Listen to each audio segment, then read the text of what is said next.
자, 안녕하세요, 여러분들. 우리 선생님과 이제 두 번째 시간 온라인 클래스 이번 단원의 두 번째 시간을 맡게 됐습니다. 어제랑 똑같은 옷이죠, 그렇죠? 이거 저기 오늘 두 개를 찍어서 그래요, 두 개를 찍어서.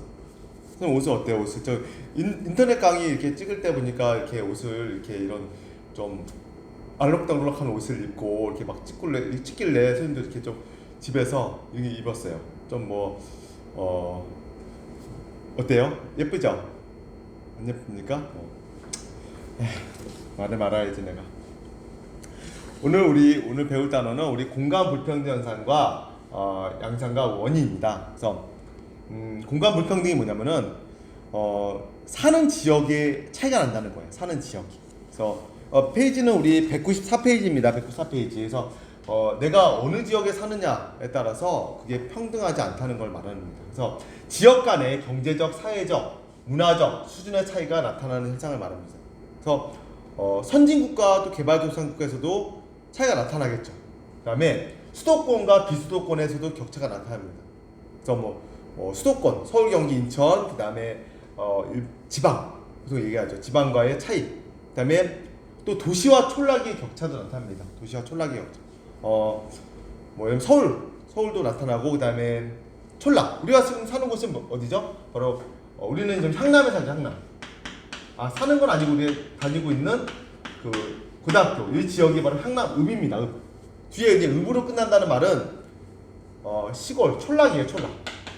우리가 배웠죠, 촌락. 됐습니까? 읍으로 끝나는. 보통 도시로 끝나는 데는 보통 동으로 끝나죠.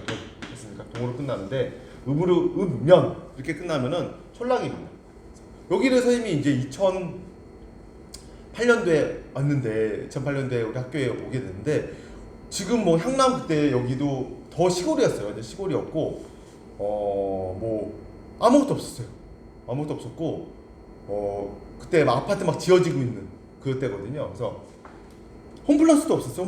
홈플러스 지금 향남에 홈플러스가 있는데 선생님 홈플러스 한 2000 그게 한 13년? 2년? 그때쯤에 홈플러스가 들어선 거예요. 선생님이 이제 한 11시쯤에 개장을 하는 거예요. 11시 막 홈플러스 개장을 오픈을 하는데 그때 수업을 하고 있는데 선생님이 그때 여기 살았거든요. 여기 향남에 살았는데 그때 갈 만한 데가 없었고 근데 홈플러스가 오픈한다고 그러니까 너무 막 설레는 거예요. 설레가지고 막 11시에 아침 11시에 막 하는데 수업이 안 되는 거예요. 홈플러스 가야 되는데 오픈 행사하러 가서 막 구경해야 되는데 막 하면서 수업을 못 하고 막 하고 있는 거예요. 그래서 근데 중간에 갈 수 없으니까 이제 끝나고 간 거예요. 끝나고 막 5시에 막 딱 끝나자마자 막 갔습니다. 갔더니 사람이 막 버글버글해. 홈플러스에 여기 막 상남 사람들이 막 다 온 거야. 그쪽 다 와가지고 막 사람들이 카트를 막 끌고 다니는데 카트를 막 2개씩 끌고 다녀. 막 카트를. 그다음에 눈에 보이는 거 막 다 담는 거. 그래서 전쟁난 줄 알았어. 막 전쟁난. 그만큼 이제 사람들이 뭔가 이렇게 그런 대형 무슨 쇼핑몰에 대한 무슨 어떤 그런 갈망 이런 게 있었던 거죠. 막 가가지고 막 라면에 막 다 없어. 라면 다 텅텅 비어 있어. 사람들 막 이만큼 쌓아, 산처럼 쌓아고. 그래서 그럴 필요 없잖아. 계속 그 다음날도 물건이 오는데 막 사람들이 그만큼 어떤 대형 쇼핑몰에 대한 그런 것들이 지금은 이제 별로 사람이 없지만 선생님 맨날 가죠. 그 홈플러스에 하루에 막 2번씩 갔어요.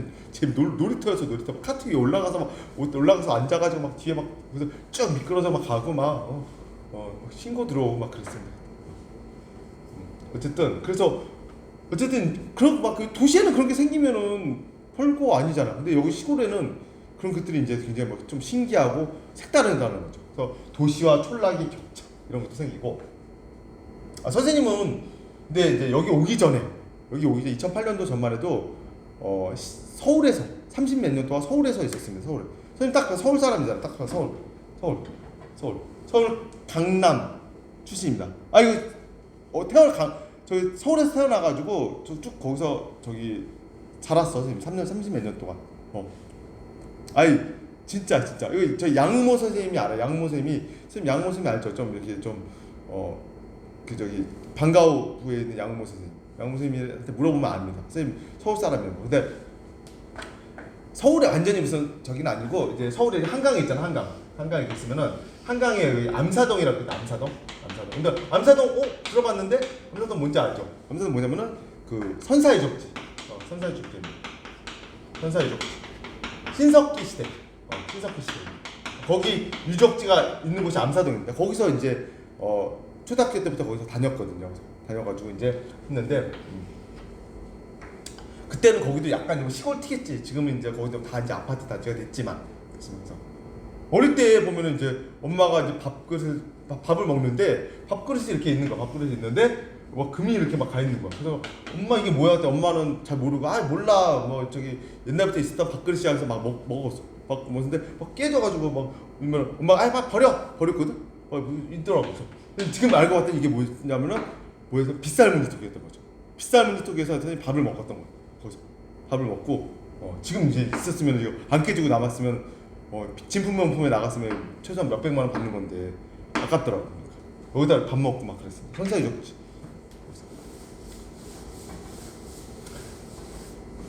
미친 거죠 어쨌든. 그래서 자연환경 및 생산 요소 이런 것들에 따라서 어느 환경에서 뭐 예를 들면은 엄청난 지하 자원이 많이 나오는 곳에서 있는 곳, 그렇지 않은 곳과 어떤 자연환경에서도 불평등이 나타날 수 있겠죠. 생산 요소 분포의 차이.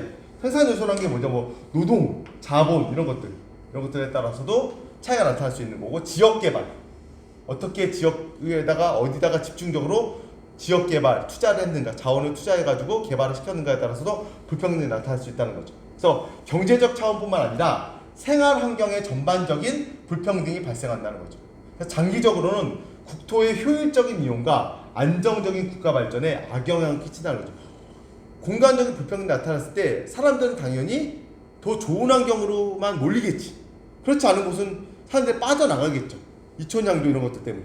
그럼 어떻게 됩니까? 좋은 서로 이제 인구가 몰리는 곳은 더 막 인구가 과밀해지겠지만은, 그렇지 않은 곳은 인구가 과소한 지역에서는 점점 더 낙후되는, 투자를 또 안 하게 되고, 그러면서 점점 공간적인 불평등이 더 심화될 수 있다는 말입니다.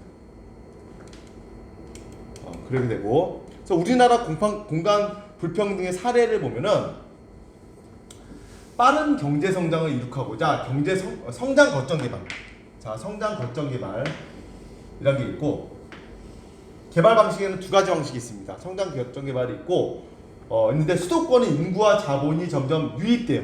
이쪽으로 계속 몰린다는 거죠. 수도권은 뭐죠? 서울, 경기, 인천을 수도권이라고 말합니다. 그래서 크게 성장하였으나 비수도권은 정체되거나 낙후된다는 겁니다. 거기는 이제 투자를 안 하게 되니까. 그래서 도시와 촌락 간의 격차 역시 점점 커지고 있다는 말입니다. 그리고 하지만 1990년대 이후, 그러니까 성장 거점 개발은 보통 1970년대부터 한 80년대까지를 보통 성장 거점 개발 방식을 채택을 한 겁니다. 그러다가 이러니까 점점 더 벌어지네. 안 되겠다. 좀 낙후되는 지역도 좀 더 개발을 시키겠다 싶어가지고 90년대부터는 뭡니까? 낙후된 지역 중심의 균형 개발 방식을 채택합니다. 균형 개발 방식을 채택한다는 거죠. 그래서 추진하였으나 여전히 불평등이 해소되지 않고 있다는 거죠. 시골에 가면 아직도 점점 낙후되어 있는 그런 모습을 많이 볼 수 있거든요. 그래서 이 두 가지 우리 차이점을 한번 선생님이 표를 한번 정리를 해봤습니다. 이거는 지금 교과서에는 나와 있지는 않거든요. 그래서 한번 여러분들이 좀 정리를 해보세요. 뭐 화면 정지를 시켜놓고 한번 정리를 해볼 필요가 있습니다. 그래서 선생님이 성장 거점 개발이 있고 균형 개발 방식이라고 얘기했습니다. 두 가지 방식을 한번 비교해 보도록 하겠습니다. 첫 번째, 우리 성장 거점 개발은 하향식 개발. 하향식이 뭐냐면은 중앙정부가 개발 계획을 세운 다음에 지방정부나 이런 조그만 지방정부가 있잖아요. 그렇죠? 명령이 밑으로 이렇게 내려가는 겁니다. 하향. 밑으로 향한다는 걸 말합니다.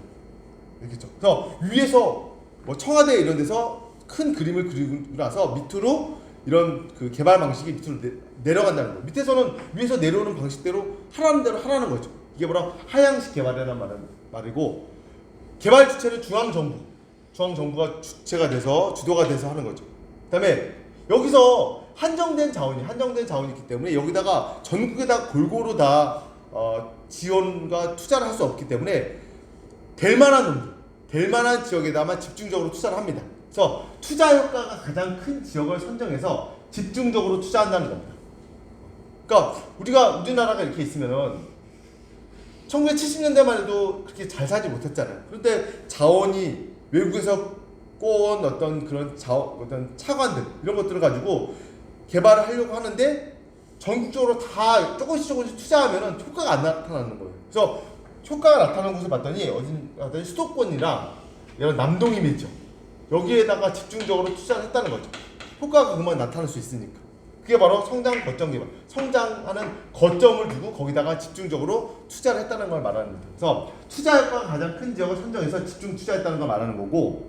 그래서 이거는 목표는 경제 성장을 극대화시키는 거. 경제적 효율성, 효과를 최대한 뽑아내는 거죠. 뽑아내는 거. 효과가 금방 나타날 수 있잖아요. 그렇죠? 그다음에 효율적 투자가 가능하고 장점은 짧은 시간에 개발 효과가 나타나는 거죠. 하지만 단점은 역류 효과.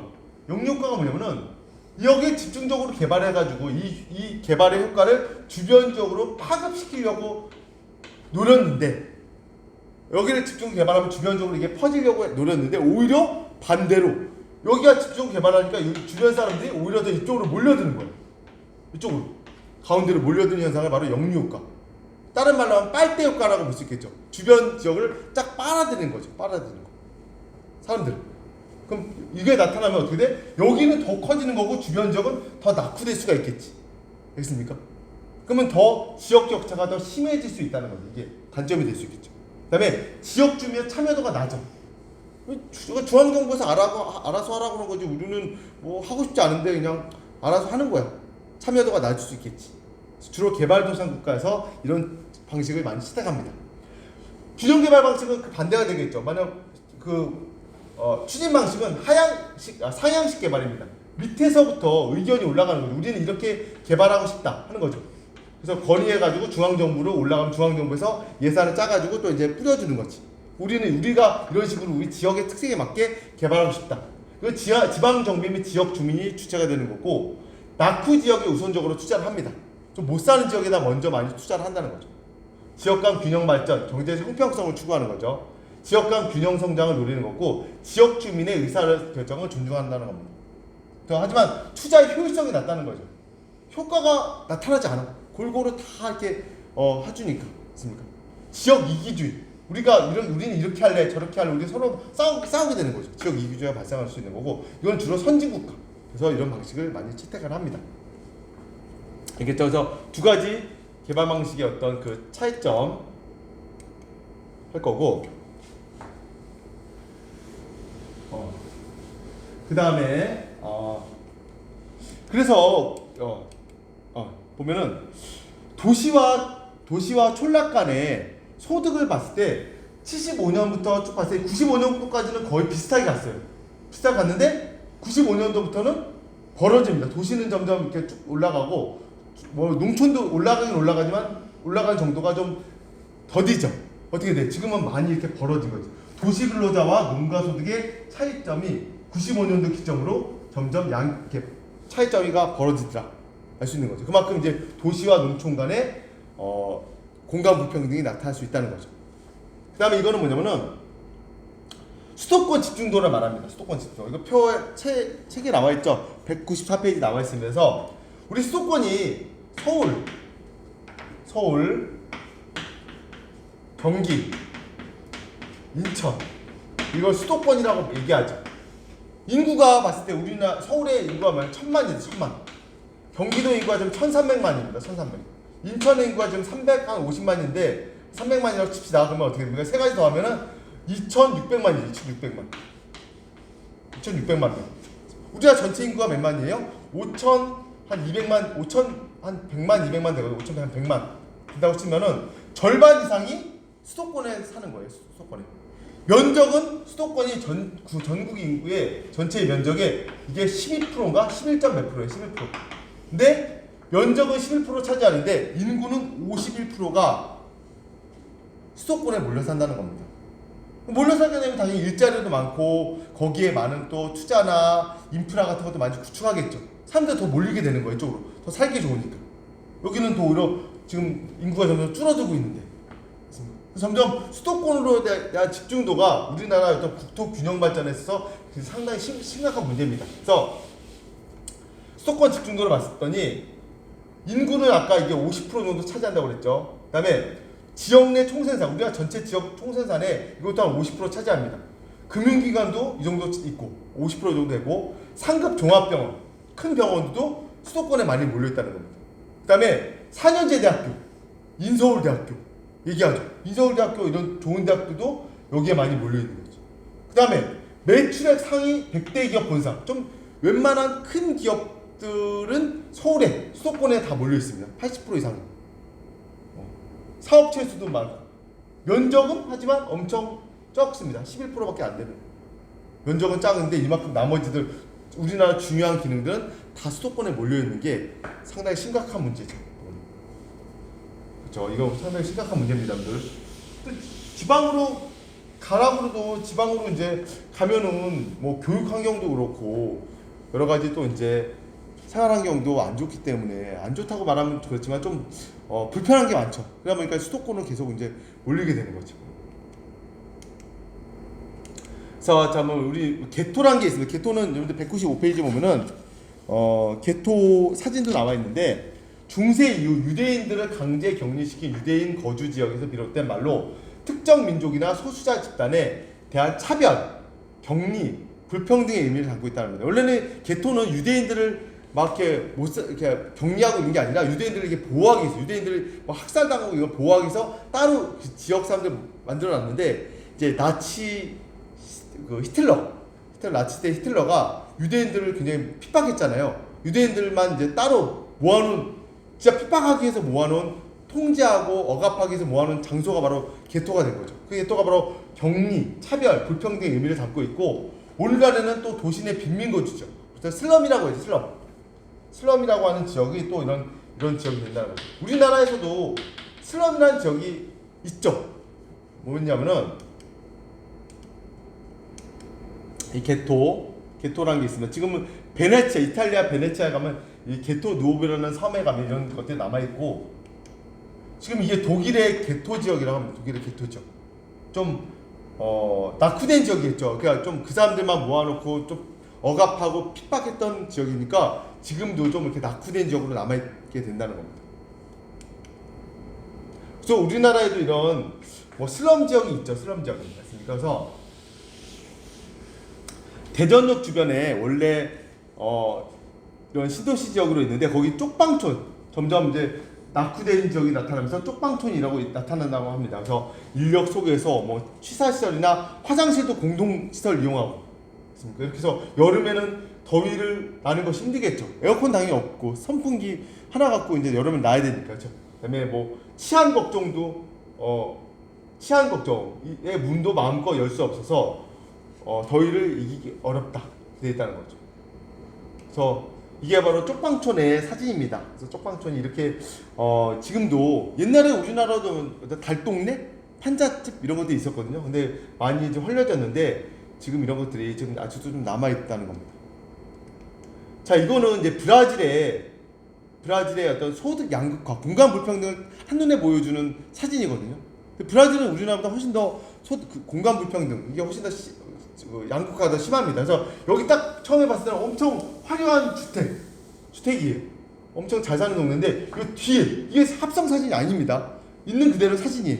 근데 여기서 좀만 담이 있는데 담 넘어가면 완전히 빈민층들이 있습니다. 완전히 딱 봐도 공간 불평등을 한눈에 볼 수 있는 그런 사진이죠. 그래서 여러분들 이제 우리 사회에서 이런 공간 불평등을 어떻게 없앨 수 있을 것인가, 우리 없앤다가 보다 좀 완화시켜야겠죠. 완화시키지 않으면은 또 문제가 되기 때문에, 만약에 여기 사는 사람들과 여기 사는 사람들이 서로 이제 다른 세상에 다른 사회에 사는 게 아니잖아요. 같은 사회에 사는데 어디 사느냐에 따라서 이렇게 신분이 달라지고 이렇다면은 문제가 되지 않겠습니까? 그래서 오늘 우리 공간 불평등 얘기까지 우리 오늘 선생님과 얘기를 나눠봤고요. 우리 다음 시간에는 이런 거를 좀 완화시켜주기 위해서 어떤 사회적인 제도가 있는지 선생님과 함께 다음 시간에 같이 공부를 해보도록 하겠습니다. 여러분들 다음 시간에 선생님과 또 만나보도록 하겠습니다. 안녕.